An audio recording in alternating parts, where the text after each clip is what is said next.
Imaginez un endroit, un jardin baigné d'une lumière douce et éternelle. C'est l'Éden. C'est un monde où tout est parfait, pur. Adam et Ève marchent dans ce paradis. Ils sentent l'herbe douce sous leurs pieds. Il n'y a pas de peur, pas d'anxiété, seulement un profond sentiment de paix et de connexion. Ils sont en parfaite harmonie avec la nature, l'un avec l'autre et avec leur Créateur.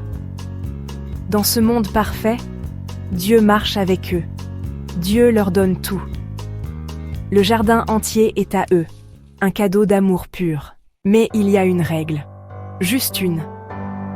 Au milieu du jardin se trouvent deux arbres spéciaux. Dieu est très clair.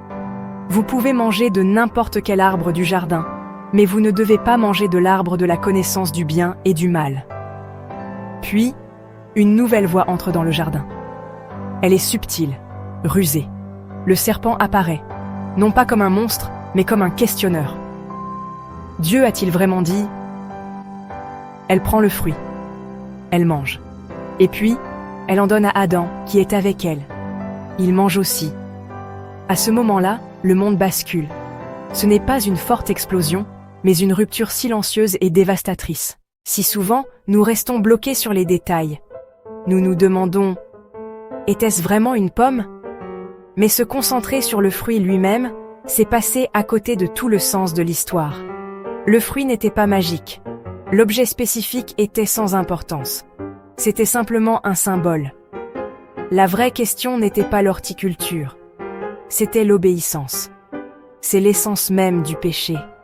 Le péché n'est pas seulement le non-respect d'une liste de règles, c'est une rébellion du cœur. C'est choisir notre propre autorité plutôt que celle de Dieu. En mangeant le fruit, il ne désobéissait pas seulement à un commandement. Il rompait une relation. Cette histoire, vieille de milliers d'années, n'est pas seulement un conte ancien. En fait, c'est notre histoire. Elle se déroule dans nos vies chaque jour. Nous nous tenons constamment devant notre propre version de l'arbre de la connaissance du bien et du mal. C'est le choix entre faire confiance à la volonté de Dieu ou insister sur notre propre chemin.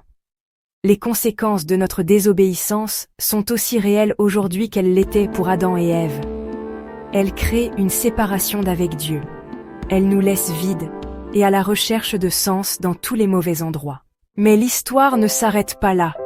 Dieu, dans son immense amour, ne nous a pas abandonnés dans notre exil. Il a créé un nouveau chemin de retour vers lui. Ce chemin a un nom, Jésus-Christ. Jésus est le second Adam. Il est le pont à travers le gouffre que notre péché a créé. Le choix est toujours devant nous. Allons-nous placer notre confiance en Jésus ? L'obéissance à Dieu aujourd'hui signifie lui abandonner nos vies.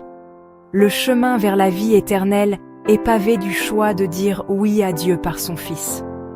Si cette histoire résonne dans votre cœur, s'il vous plaît, ne la gardez pas pour vous. Aimez ce message pour que d'autres puissent le trouver. Partagez-le avec quelqu'un qui a besoin d'entendre parler de ce chemin incroyable de retour à la vie. Et abonnez-vous, afin que nous puissions continuer ce voyage de découverte ensemble. Marchons sur ce chemin avec amour.